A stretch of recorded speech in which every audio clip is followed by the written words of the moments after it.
Hey, how you guys all doing? Okay, we're picking up from where we left off yesterday. It's called The Mental Breakdown: Overcoming the Trap of I Cannot and I Must Not. We kind of did a teaser before we ended the yesterday about, and I'm going to reread it because sometimes always a good refresher. It's never bad to have a refresher on what you're going to be going over. Decides of decades. Decides funny. Decades of teaching. This is Jeremy Silman. Have showed me that when I ask my students why they did or did not play a certain move, I usually got an answer like this: I cannot do that because, or I must play that because, or I had to, or he has to. The highly destructive idea that you must do sometimes. The highly destructive idea that you must do something you might not wish to do is like a he says it's subordinate to your opponent's will. What that means is it means that you're under their it's like another word for reactive chess. You want to think your own you want your mind you want to have your own plans basically, and that's the whole idea. What he's trying to say is when you say I can't do that because, or I must play that because, or I had to do that, or my opponent had to do this. You're no longer getting a plan. You're thinking of the result before you even have a plan that will allow you to get to that area. Uh, in beginner chess, that I would say a player would gain at least 100 rating points if he managed to rid himself of this one mental emotion curse. Let's take a look. So basically, what he's saying here is that when you take and we'll read just this quick little. Oh, it's a pretty big sentence. Let me see here. I'll just bear with me. I'm going to read it one more time because I'm going to read it all the way through, so I'm not going to stop at all, so you get the whole gist of the idea. The highly destructive idea that you must do something you must not wish to do is a subordinate in most of the beginner chess games. That I would say a player would gain at least 100 rating points if they manage to rid themselves of that one mental problem there and emotions that follow. So basically, do you see what he's saying? He's saying if you read of those four things that we just read in those paragraphs, I mean in those quotations, if you rid yourself of that as a chess player, you should at least raise 100, probably even more. I can't promise that, but your perspective of you won't worry about what your opponent does. You'll actually worry about your plan. Of course, you have to have a idea of where your opponent's going and what they're going to be doing. Don't blindly just go with your plan and get checkmated. I understand that. Sometimes you have to take a second to stifle your opponent's ideas, but don't react to them. Don't do what they want. Stop their idea and still keep your idea in the back of your mind, that once they're stifled, you have a your plan then could be re-implemented. So don't let yourself go into reactive chess.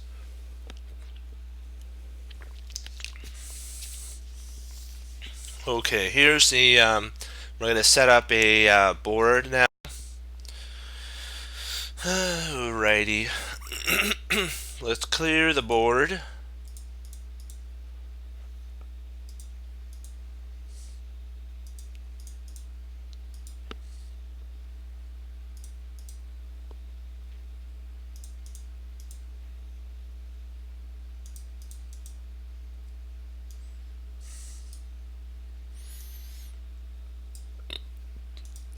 Excuse me. Mm-hmm.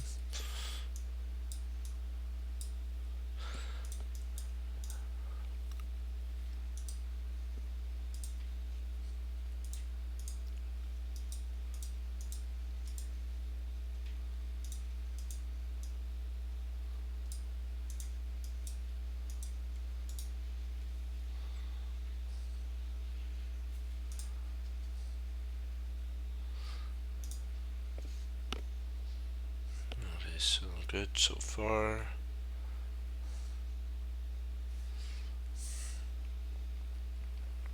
Okay, perfect.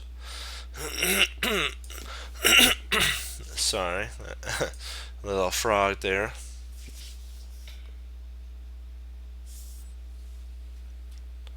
Okay, we gotta enlarge this, so let's see, what should we call this? One second. Excuse me. Just gotta get a drink of water here.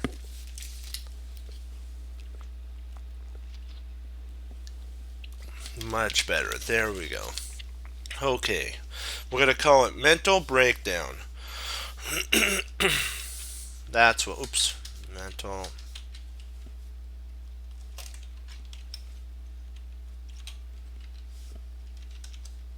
breakdown. There we go. Down. And we're gonna do a subcategory. So,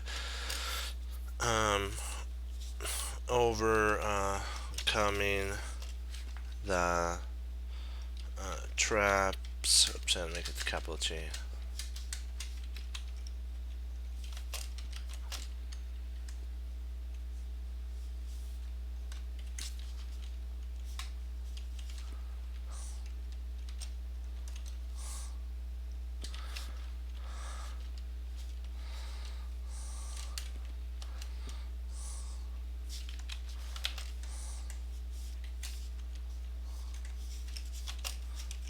Just bear with me here. I have to get this in so it's good.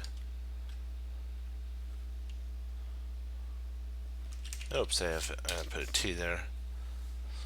Okay, good job. Got it. Oh, oh, that's funny.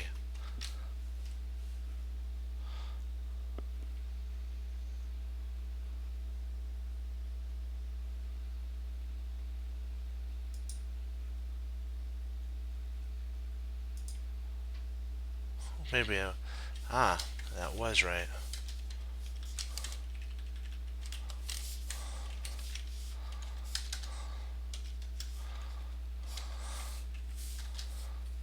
Make sure I got this right. There we go. Perfect. So this position here is the one position we're looking at, and I appreciate your patience with allowing me to write that. That was a little bit long. I've seen this kind of structure occur in countless beginner games, and far more often than you might imagine. So far more often than you might imagine. The other side sets up a battery on the H3 let me see, H3. Oh, on the H3 pawn. Oh, I get it. Oh, it's a piece sacrifice, basically like queen to B8, and then try to do a sacrifice to tear the king's position open. Okay, via bishop D7, followed by queen to C8. So we'll say that black plays the basically subtle move of, oops, it's black to move. I apologize here. Yikesies, yikesies. I gotta redo that. I didn't see it was black to move. There we go. We'll just re-implement it and delete the prior one that we're on. Oops. There we go.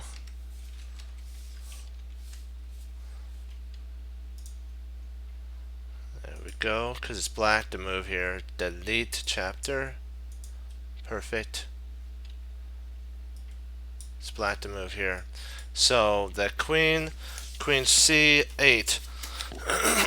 now black is taking scope on H3 here, and the majority of the time you're going to have a potential sacrifice on H3, and then the knight's going to try to storm in. In doing this, black is more or less yelling his aggressive intent to sacrifice on h3 at his opponent. And over and over again, I've seen responses like, he says this move here. It's like, hello, what? You know, this is funny. Whoa, hello. This is like not good at all to blunder move. He says he's seen this one happen over and over and over again. And then black plays the exclam move h5. And now you have how many pieces attacking this? 1, 2, 3, and then 4. You have all these, well, I'll just circle the pieces that have the ability to attack this pawn here. These are the pawn can, the knight can, the bishop can, and the queen can. G takes h, bishop takes h3.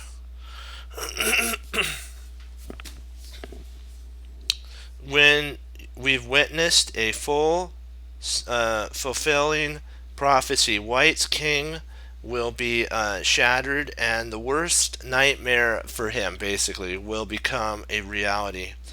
Or if you played king h2 here, which this would be another mistake, because you're just allowing the infiltration to come in. And white has prevented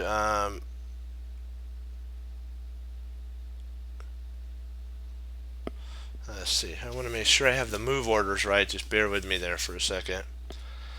Oops. Yeah, this isn't the move. You have to go back here.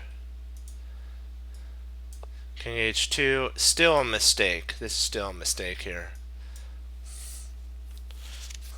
White, when white has prevented bishop for a second, white has prevented bishop to bishop takes h3, but made a move he really had no intent of playing. White reacts where basically were created by panic. White's reactions were created. This move here was created by a panic, and though he wasn't aware of it, he found himself becoming basically, he says, like a puppet. But we call this reactive chess.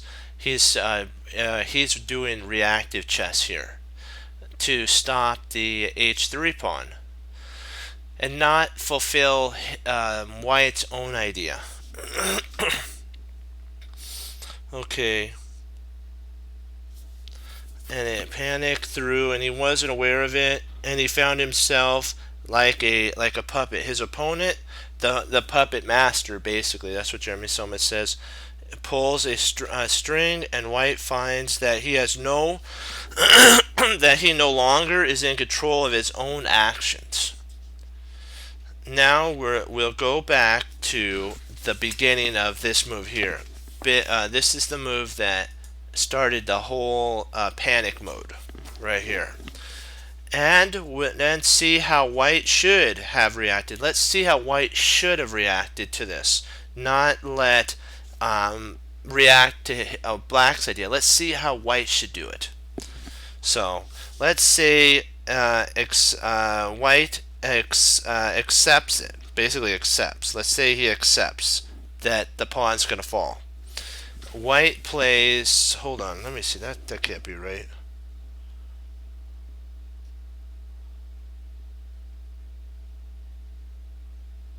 Let me just go on a second. So b6, b5 here is an idea. When he was going to play bishop to d3. While a quieter move for black would have been seen, White responds with a interesting move. Instead of reacting, he could play a2.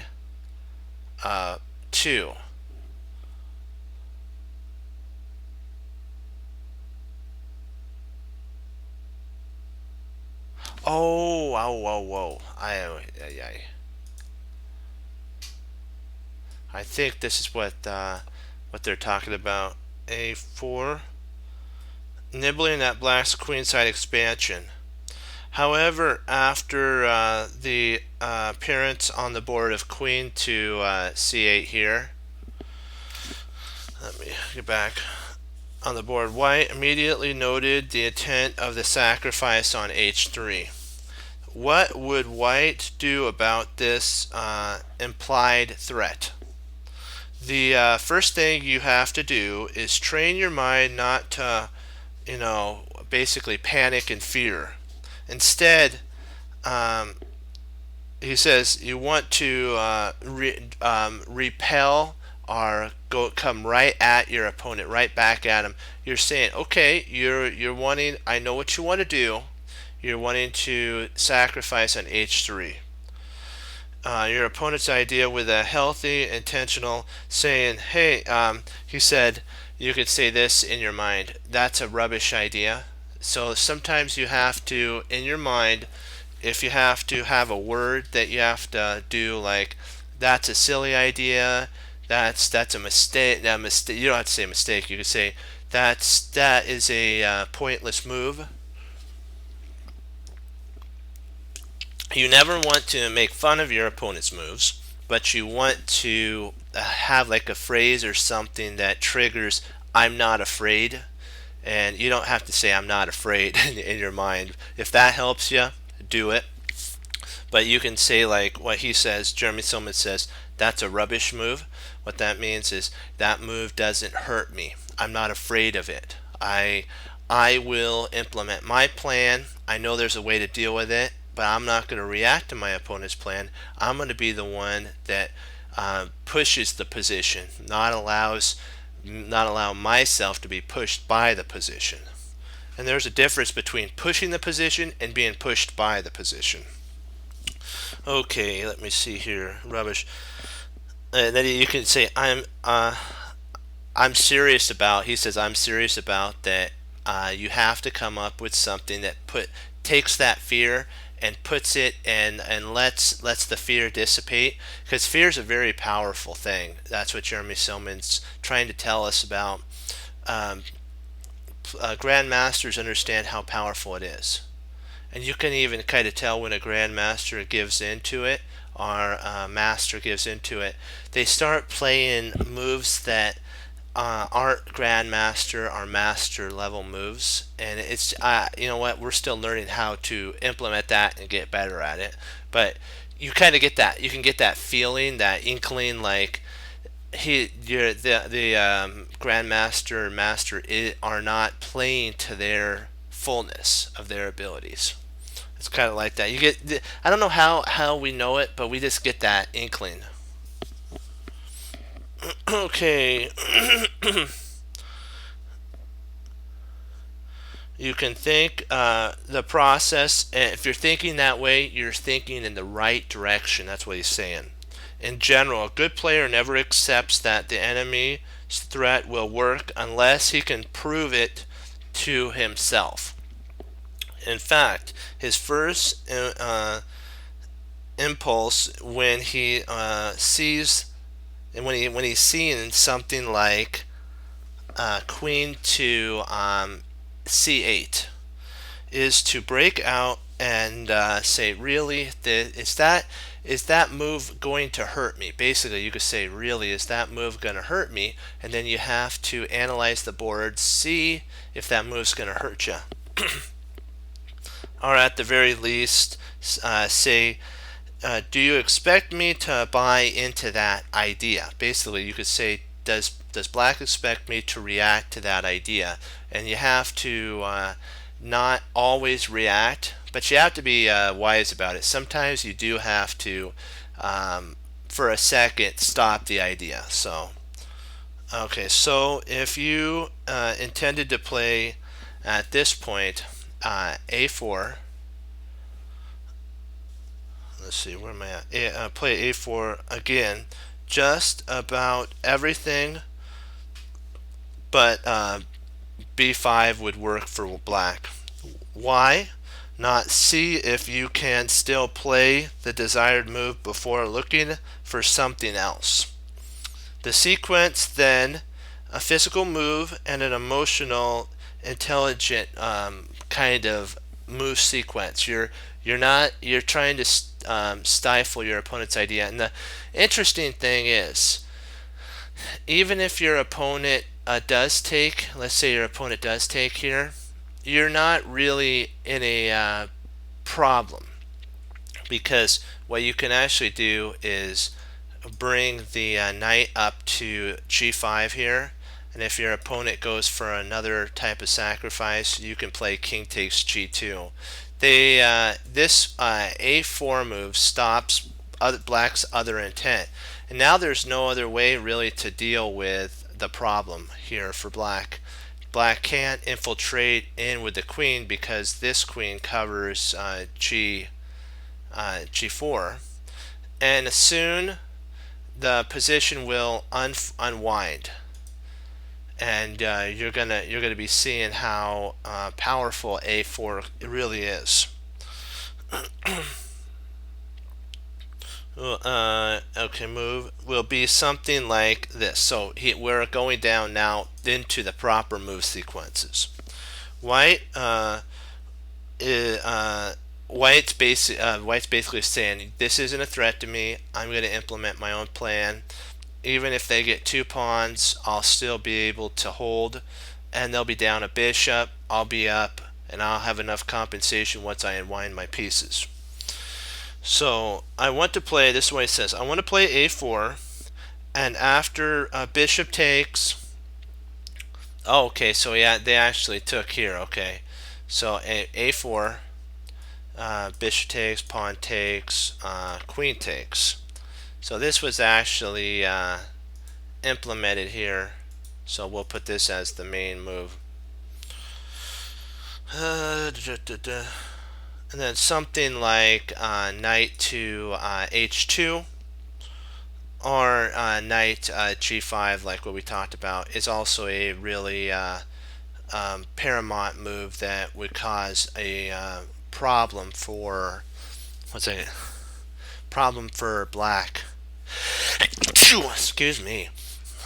See what happens if you're thinking, oh, I'm just gonna play queen here, try to get some more attack.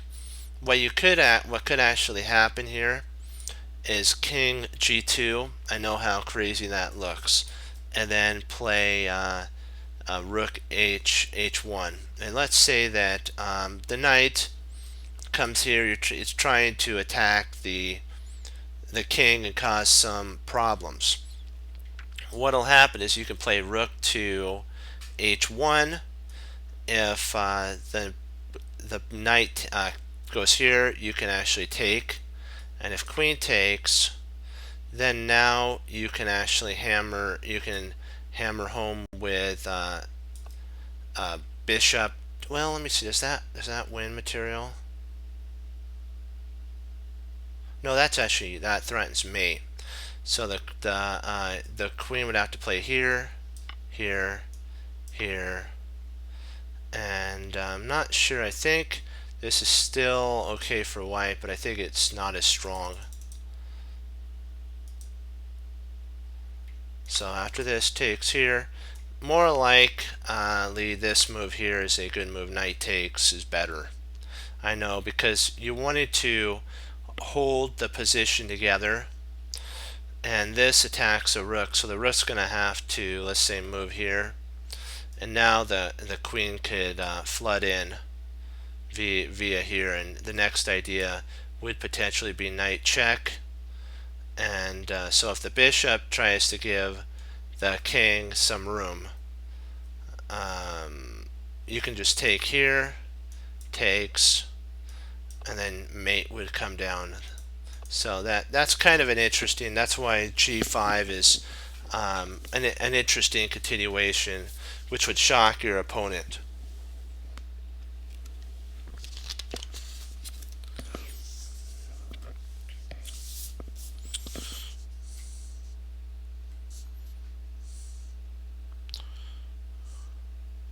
It says also the queen wants to come to after this queen. Let's say the queen retreats back because there's really no hope. We'll just say the queen retreats back here. Oops. Let's say the queen retreats back. You have queen f3, and your position will soon be unwound. You can even, after that, play king h1 if you wanted to, and then bring the rook over. And basically, is white really unsafe? He's up a whole piece and winning. So we're looking at now a4. As we've seen, if black goes headlong with his intent of a sacrifice, white will have material advantage and will be well on his way to victory, thus stopping a fake threat is keen to stopping your opponent from losing the game. Nobody, a beginner or grandmaster, can afford to do that and expect to have a good result. So trying to stop something that is actually a phantom of an idea, which means it's not going to work at all, is vital. So if you can get a bishop for 2 pawns this early in the game, play knight h2, even if the queen were to check, king h1, and you're unwinding your position and winning.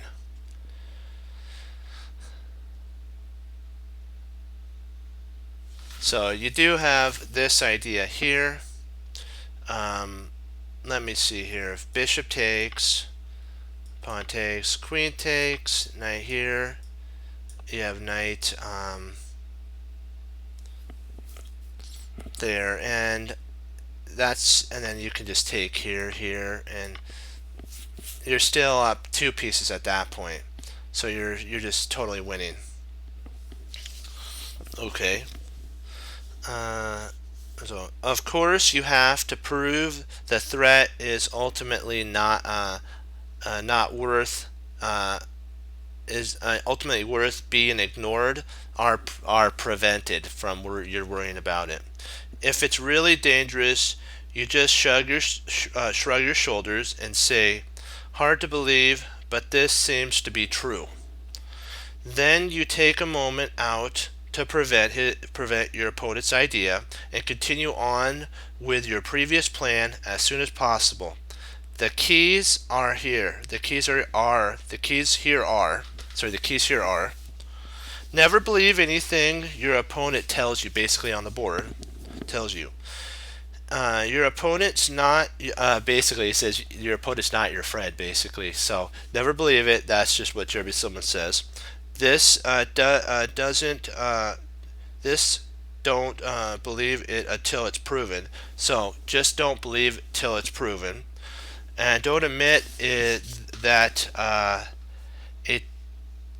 you want to train your mental state that you are going to have to force yourself to enter the state by using the move doesn't affect me. So back here, when this move was played back here, you have to say to yourself, that move doesn't, if it doesn't hurt you in your position and you win something and you're actually doing stellar in the position, you have to say to yourself, this doesn't hurt me. This is just a fake threat. If my opponent goes for this move and sacrifices for 2 pawns, it doesn't hurt my position, and I'm going to implement my own position. And the idea was a4 for white, because the threat of taking on h3 doesn't cause white one bit of fear. And so white continues with their own plan, doesn't let their opponent push them to whatever as the Lord says, our foundation is based on a rock, not on sand. And this is kind of what Jeremy Silman is trying to let us know, if you want to look at it from a biblical perspective, that our foundation, the foundation that we're looking at, is we want our mental state to be hard as a rock. We don't want to be pushed with, when a wave comes in and hits the rock, it's not going to move our foundation, our mental state. And that's what we're building here. Okay. until okay, and you have to build this subconscious process into your mind. Number two, you're the only basically person or the only player at that board. If you don't believe in it, who will? So if you don't believe that the position, and let's say you know it's not going to hurt you, if you don't believe that it's not going to hurt you, you're the player at the board. You're the one that, like in some of this stuff, you're the one that I like to say has to pull the trigger sometimes. He had one on rooks that you don't pull the trigger until you have all your rooks lined up, your queen lined up, and then you take, and then you're ready for the take. And that's the kind of stuff we're looking at. If there's a move you really want to play, stick by it and see if that move will still work in the face of the supposed enemy threat. That's number 4. Or is that 3? Let me make sure. Yeah, that's 3, sorry. And number 4 is train yourself to treat enemy threats with basically that it's not going to hurt me. But don't be foolhardy. That's what that means is don't just say to everything, even though it's a mate in like 5. If you can prevent the mate in 5 and implement your own plan, go do that for sure. Don't just launch a plan and get mated in 5 moves. Stop it. Don't react to it. I said stop it, not react to it, and then implement your plan. Okay. Train yourself to treat enemy threats with that it doesn't affect me, and that don't be foolhardy. Always analyze the ramifications of allowing the threat being ignored or prevented. So you have to analyze the idea and see if you have to prevent it or see if it could just be ignored altogether and that it doesn't even affect you. Sometimes the funniest thing is when you don't react to your opponent's threat, it kind of throws your opponent off kilter just a little bit because they're in that mindset. My opponent has to play this, and if you don't play this but you play a4, they have to think to themselves, why is he playing a4? And that will kind of make them they'll pull the trigger on bishop takes h3 and actually rather than analyze it, lose. Okay, one more and then we're going to be going over a game. Remember, if you prevent a false threat, you are actually stopping your opponent from losing the game. Think about that. Games are hard enough to win without you turning your opponent's idea and stopping the opponent from basically imploding or self-destructing. See, what he's trying to say here is if you react to a fake threat, you're going to help your opponent not to lose. Like if we got to see how g4 actually helps your opponent not to lose. I know that sounds funny. It's like, what are you saying? By me actually trying to stop this idea here, I'm helping my opponent to actually win? Yes, surprisingly. And that your opponent is playing queen c8 means that they're going to sacrifice on h3, and therefore your opponent will self-destruct at this point. They'll lose a piece for 2 pawns, and then you'll be able to consolidate and win. But if you try to stop it and you allow this move here, we'll go over it. This move is trying to stop it, and you allow your opponent to win after this move. Now your opponent is winning because there's no pawn to take the bishop, and what's going to happen is your position is going to fall apart. and you're going to be basically stomped into, I hate to say it, dust. It's not going to be a fun experience for you, my friends. Another pawn will fall on h5, and it's just going to be a tremendous mistake.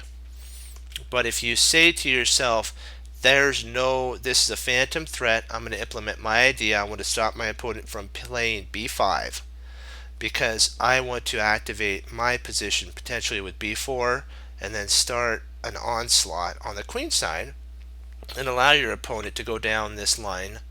There's no real way for white to reconsolidate. And we found out that the only move that black could play, and sometimes your opponents will actually surprisingly play that move, because they will not see that your queen can actually take here. They won't see that your queen could take, and after queen takes, they're gonna look at the position and go, what have I done to my position? And if you're facing tigers, they'll continue to play in this position because there's still play, but you're two pieces up, my friends. So just don't get comfortable and reconsolidate, safety your king, get all your pieces working, and you should pull a victory, a one on your side. Okay, let's dive in now into another position, another game here. Oops, I don't need to do that. Let's go back. Let's go back. We can actually just set up this.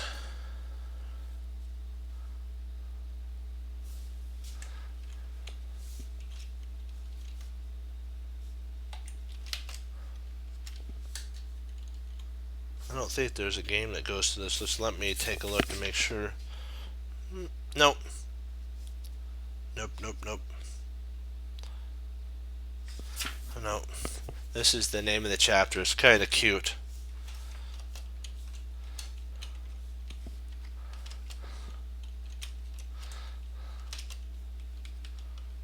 Oops, I have to put a semicolon there.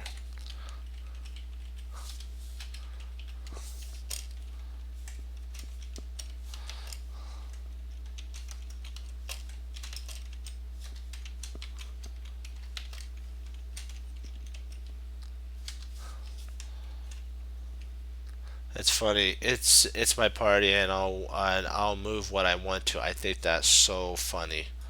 That's cute. Let me get a drink, and then we'll start more into it.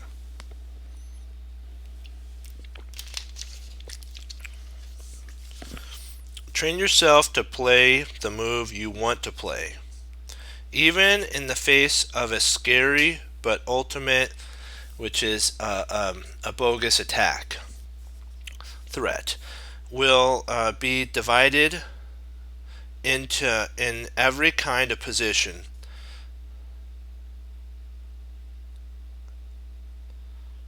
Will pay dividends in every kind of position. Sorry.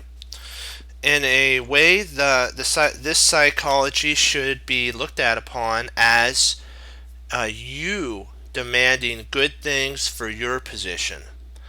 Your position. These good things wouldn't be given to you, so you have to take them while the taking is good.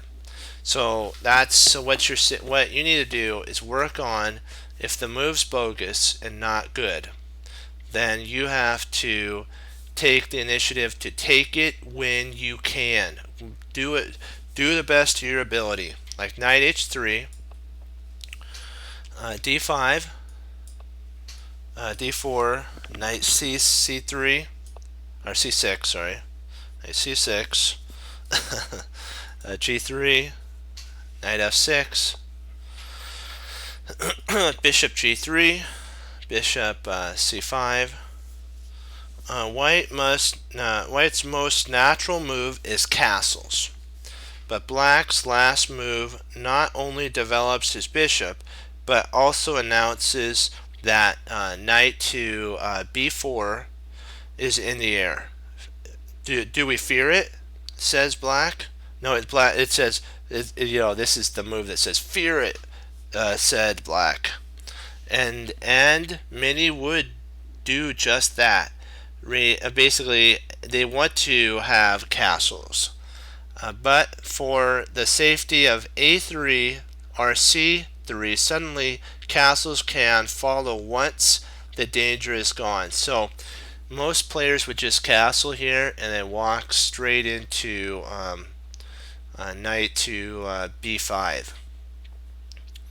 And so what you can do to prevent that but keep your own plan in the game is either by a2 or c3. These two ideas will prevent the knight from coming in, and then next move is castles for you. But why should white waste a tempo to avoid the danger? I constantly tell my students that every move is like gold. Moves are very valuable, a very valuable commodity, and you won't want to waste them, and you don't want to waste them. So though both a3 and c3 are playable, are you really getting top value for your basically golden move? Obviously not. Instead, try to make the most valuable move, the move you feel the position really needs to work. So in this, if you want, this is reactive. These two are reactive. So castles, yes, knight will come in. Castles is actually an exclam. So we're gonna put this move as an exclam move, because you're not feeding into the fear of I can't do that because of knight to b5.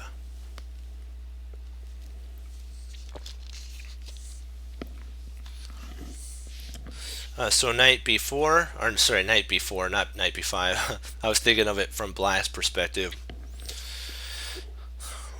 Is that what you want to do? So do it. If that's what you want to do, do it. That's what Jeremy Soman says. And then c3, exclam here. Exclam. Not exclam, but interesting move. We have to do interesting. There we go.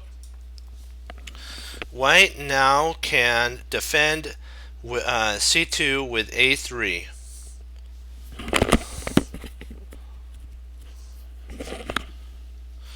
White's most popular choice are knight to e1. However, c3 demands that black's threat of b4 was certainly nothing but a waste of time. Knight c2 is a mistake here. Actually, the best continuation for black, surprisingly, is bishop c2 exclam. That's actually the best continuation. When queen e1, knight c3 or c6 leads to more strange, abnormal types of moves. The black knight can't acquire much, and his light squared bishop is also oddly placed, but white's queen is far from white's position on queen on e1, queen to e1. While queen d2 here is met by bishop takes b1 and rook takes, and rather than rook takes, we play a3. a3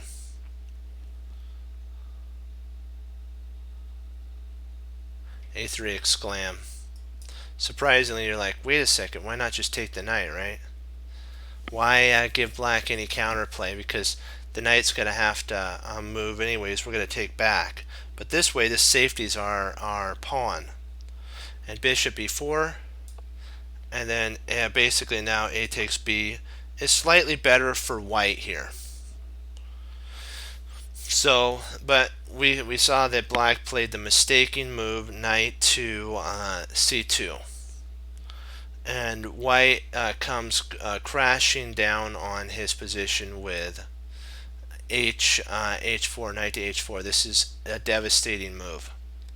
surprisingly, there's not really much that could happen. If knight takes on a1, knight takes f5, the knight's not going to be coming out of a1 anytime soon. And black, whose knight is on a1, is trapped on a1 and will certainly be taken there. And it's in serious trouble right now. So far, we've seen that I cannot get its power from one side believing his opponent's idea. My move is strong and fear it. Basically, that's what black was saying about that. And the other bows to his opponent's certainty he is telling you, and allows the psychology of the position to basically push you in the way that your opponent actually wants.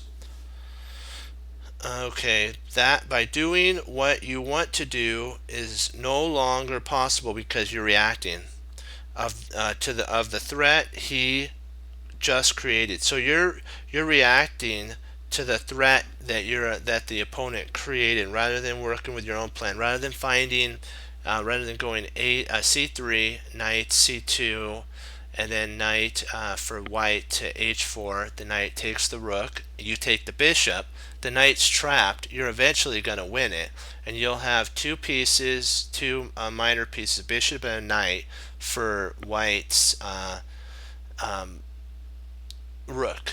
For your own rook, you get, and the rook wasn't even doing anything, so you get two active pieces from black for absolutely nothing. And basically what could happen is, with enough moves, queen a3, queen a4 would be in play, knight to, this is kind of an idea that could come down the after. We'll say that he tries to attack our knight. Okay, we retreat our knight, and then let's say they develop bishop here. We go queen check, let's say c3 or c6. Let's say we play bishop, let's say castles, let's say knight to a3, and let's say the bishop takes here. Remember, we don't want to react to, we just take. There's no fear of the knight ever coming out. So if the queen tries to play here, the rook slides over. Now you have yes, you have double pawns, but remember, you have two bishops for the rook, and this is really a strong position for you. If you tried queen to b2 here, it's a little bit of a tricky position, though. Potentially they can't win. So if you play queen d1, let's say they win a piece there, and then the rook's still being attacked. So what we're probably going to have to do is play rook b1 here. The queen takes, the rook takes, the queen takes. Kind of a tricky position, and probably rook c7. And if they try to trade off, you could trade rook takes, takes, pawn takes, and then you're going to have to reroute your knight. They do have a passed pawn here, so you're just going to have to be very careful. I understand what you're saying. This is just a line that we were going over. Okay, so we're back to this move here, and actually back here, right there. Okay, doing what you want to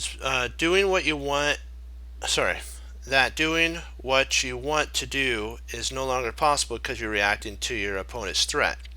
One of the most common situations by Brain, he says, there's sad thing is a lot of learned players will react, new players, and they'll have basically, he calls it meltdown in the reactive type of way. And let me see here, where's the meltdown? Hold on, I want to get back to the brain. Meltdown occurs when one side is quite a bit higher rated than the other. So if you're, let's say, you're 1800, you're facing an opponent who's 2100, you go into like, oh no, my opponent's better than me, and any move they play, you react to it. Let's see. I rated then the other. In that case, the lower rated player is expected to lose from move 1, and when things get tough, he fully accepts the self-fulfilling prophecy of doom. For example, I once witnessed a game where a Grandmaster was playing a 2100 rated opponent. The Grandmaster was doing well, then he suddenly hung a piece. The 2100 looked at it for a long time to take or not to take. That's a joke. Obviously, the Grandmaster wouldn't just give away a piece, so it had to be a trap. The Grandmaster was clearly saying,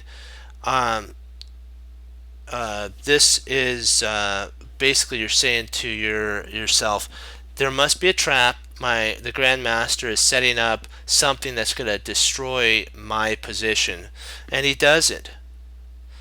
And obviously the Grandmaster wouldn't just give a piece. Grandmaster clear saying, eventually the 2100 thought he saw something that might be dangerous and didn't accept the gift. The Grandmaster won easily at that point. After the game, the Grandmaster asked, why didn't you take my piece? I would have resigned if you did. If Mr. 2100 or Mrs. 2100 had screamed intentionally, that move doesn't affect me. I'm going to snap that piece off and force my opponent to show me why I can't. This story has an illusion of one-way destination. His fear and panic, combined with creating a shadow and the evil intent that the Grandmaster in his mind had, only existed in the opponent's mind. In our mind, are the person whose lower level's mind. He created a phantom, which is fear, believed it, and then basically lost. Self-fulfilling prophecy. Just as common, though, is a situation where superior players believe something that is completely wrong, but his air of confidence and his extra rating points quickly convinces the lower rated opponent to basically dance around on the board, allowing that the opponent to basically just trounce them. A trounce means, if you're wondering, you probably already know, means to just basically destroy. It's a nice word of basically destroy. He says that and quickly convince the lower player to dance around and basically do what the opponent wants. This is basically a self-fulfilling prophecy, he says, plus rating points equals a destruction, basically, of the loss of the game. So I like to say panic plus rating points equals the player to lose already in their mind. The theorem can be seen in our next example. So this theory can be seen in our next example that we're going to be going over here. I know there's a lot of reading in this one, but sometimes the psychology of how to think about stuff is in words. You can't always just play out moves on a board. It helps to do that, but the ideas behind them are more powerful, and the words that can be explained are more powerful than even a picture on the board. One second, let me get a drink.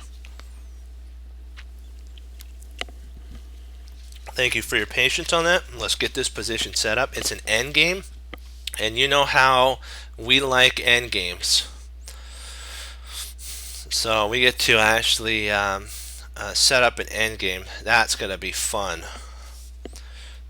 I know a lot of players say that end games are boring, but trust me, a lot of games have been decided in the end game, and you'd do well to study the end game in your position in your games, because you're not always going to win with tactical tricks, as I like to call them. Excuse me. Sometimes when I talk a lot, my voice sometimes goes, so you're just going to have to bear with me if I have to cough a little bit and get some water. Okay. Alrighty, I think we have this set up properly. Let me make sure. Yep, we do. Let's see, whose turn is it? White. Perfect. We got it right this time. And this is, I believe, one of his Jeremy Silman's students. So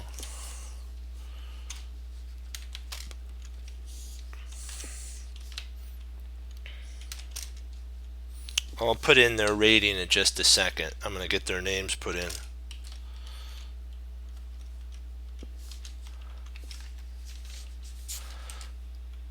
Okay.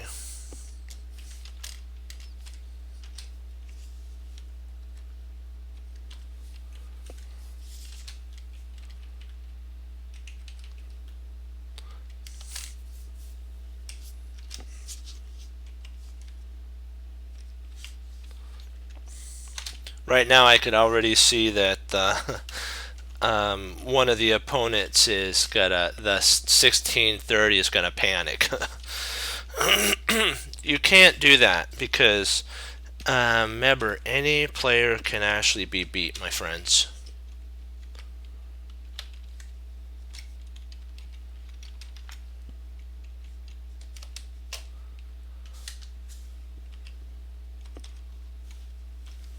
$1,009, okay. White to move. Perfect. Okay. Early in the game, White had acquired an easy drawish position that was devoid of any danger. However, the higher rated player, Black, outplayed his opponent and acquired some serious looking kingside threats thanks to his pressure on h4 and his hyperactive king. King on king to g4 would be hitting h4 with the possibility of king to f3 hitting f2 is left in the air, basically. Black was suddenly looking extremely confident, and White realized that she had messed things up. Staring in horror at the mess that basically Jeremy Silman's student, I think this is, had made, she forgot about the clock and her flag fell, thus handing Black the victory that he assumed. Sorry.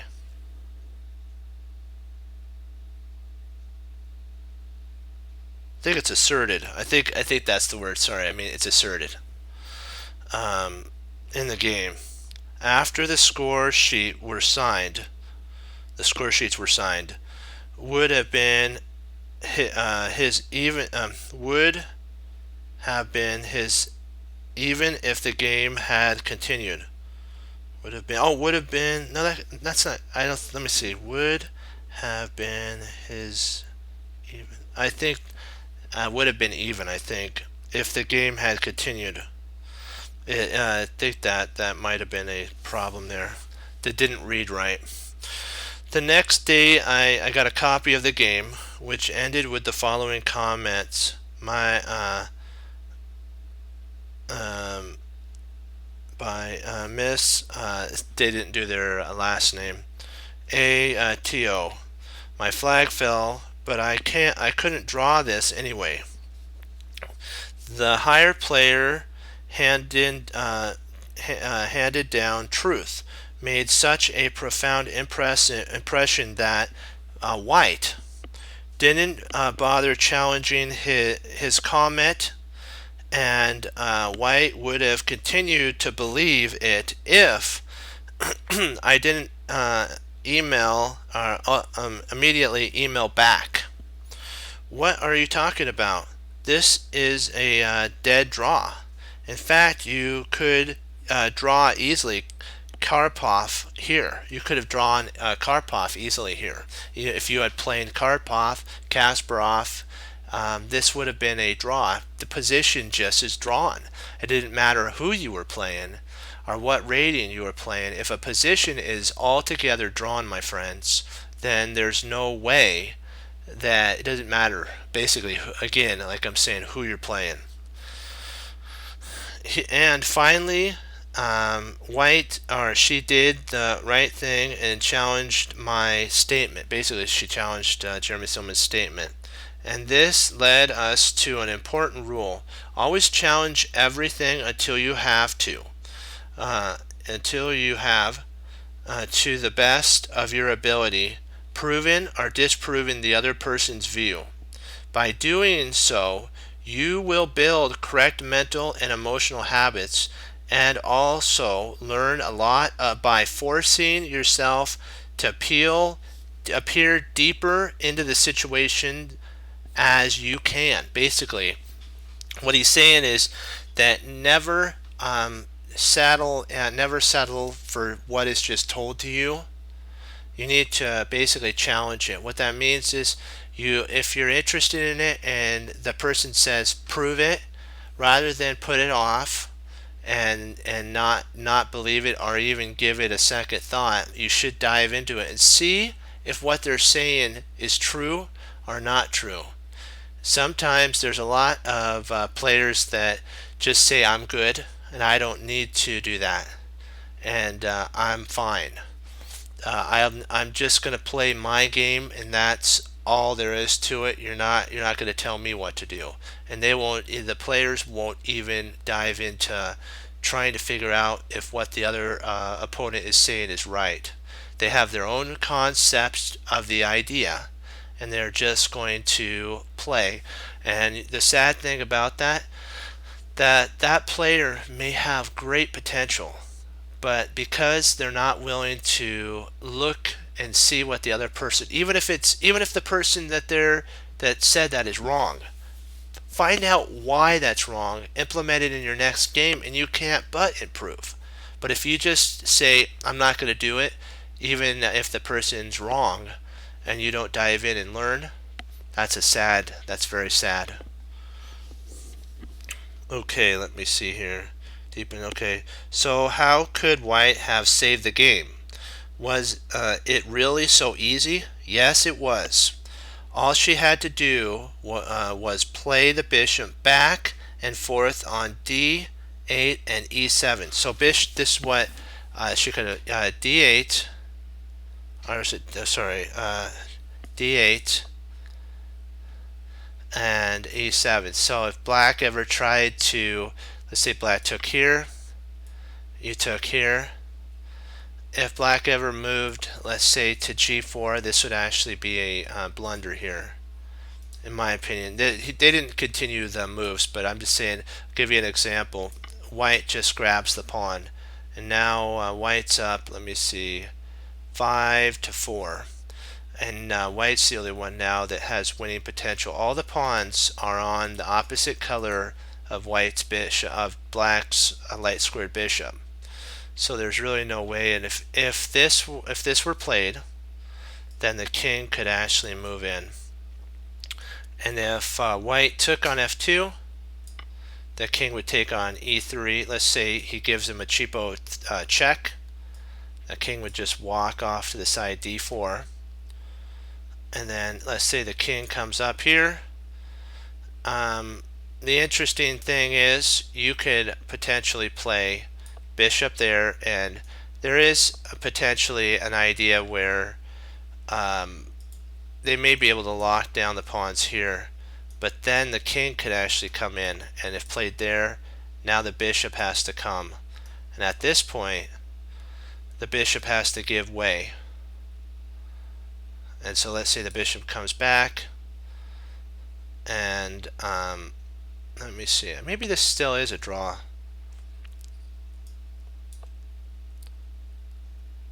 you can just come there, and if this is played, if this is played up,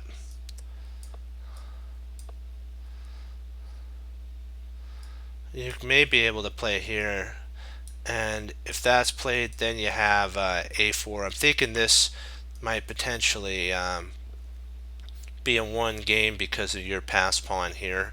It still might be drawn, and then if played here, and then here, it still may be a draw because well, you might be able to go after this pawn. Theory of two weaknesses. It's debatable. Okay, let's see. Move back and forth, trying black to trying the black king to defend, or tying the black king to defense back here. I'm just going back. This back and forth to the defense of the pawn on f6. We got to see how tremendously important that pawn is. And it would be time to split the point if black moved his king to e6. White would keep the bishop on d8, then dance about with his king. So if the king king came up to e6 here, white could just dance back and forth in these little spots here. You've got to be careful of putting it on light squares. I think you're still fine even if you put it on light squares. The check doesn't really affect you. But why give your opponent any counterplay? And so then black would basically have to move back. And then you still have this idea, and if played here, you move back. And if bishop comes here, you can even dance with the king back and forth, back and forth, back and forth. And it's a draw. Okay, this is king, of course. It is clear that a couple things combine to put white over the edge. The idea of the fear plus the rating points equals mutual victory for the higher rated player. The theorem was one of the main ideas that would cripple a player's potential. But white was also guilty of concentrating on black's threats. He failed, or she or he failed. So it didn't matter who it was. We'll just say the chess player. The chess player fell to the fear bug, as I like to call it. Rather than looking and understanding the end game that basically black's position is drawn, they just let their time run, and it was game, set, match, sadly. And didn't even consider that basically there was a draw. That was what the player, kind of what he was saying here. So it's kind of, they didn't even consider that the position was drawn. And that just, I know I'm emphasizing it again, but it's just that important that certain positions are drawn. Even it doesn't matter what rating you're playing against, they're just drawn. They have the bishops. One thing that you would know if you did some endgame was bishops of opposite colored are usually drawn, not all the time. So it's not dogmatic that it's all the time that a bishop of opposite color is drawn. There's chances where it could be a one position. If you have like the theory of two weaknesses, or the principle of two weaknesses, you potentially could win as well, because it would tie the bishop down to one, the king down to the other, and then you'd be able to help at least escort one of them down the board, and the bishop would eventually have to trade off for the pawn, and you'd win. So we're going to stop here, because this is we're going to pick up in another section tomorrow. So if you're wanting to look into it, the next one is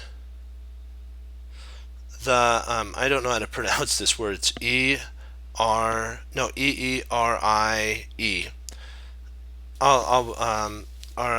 The Phantom of Mutual Disillusion. Delusion. So I think it's it's a different word that I haven't seen before. So we're going to be studying the Phantom of Delusion, and that's the Phantoms of Delusion. Which what we're going to be looking at is kind of things that you think are there, but actually they're not. Like the fear of taking a piece from a higher level player because you have the fear that that player has more of a threat or they know what they're doing. Sometimes they just plain make mistakes and you can take advantage of it and win.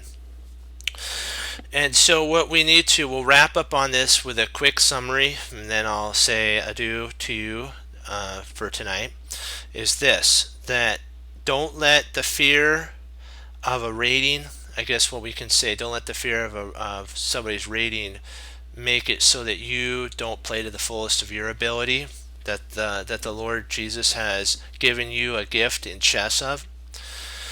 Don't always react to your opponent's ideas. If they're like what we saw in the first game, nothing, and basically you can win a piece for 2 pawns and safety the king and walk away with a win, go down that idea. But if, like what we're saying, if the threat is real and you do have to deal with it, deal with the threat and then keep your plan still in mind. And after you've stopped their threat, not reacted to it, but stopped their threat or prevented it for a long time, then you can implement your idea, which is your plan, and you're not therefore reacting. And you'll see an improvement in your rating. It just but happens. You can't but have it happen. It's just one of those things that if you do that, you'll find that you'll improve dramatically. Okay, we'll stop on that. So that was a good wrap. That was a good summary. Okay, I wanted to thank you all for logging on, participating. I know there was a lot of reading there, and I know it was kind of a little. I repeated a tiny bit, but it was very important. That's why what Bruce Lee said is right. To take what you know and then be able to apply it and do something with it is very important. It's like I would say the pinnacle of the concepts that you learn is important, and then you can apply them. Remember though, when it's all said and done, we have to decide one day what are we going to do with the Lord Jesus Christ, and so we either have to accept him, and I pray that you do, and not reject him, because we do have to make that decision. And that's where the Team Chess Cruncher motto comes into play about what we're learning and applying to our mental change, is that you hang up your coats, you hang up your hats, you sit down and study when most won't.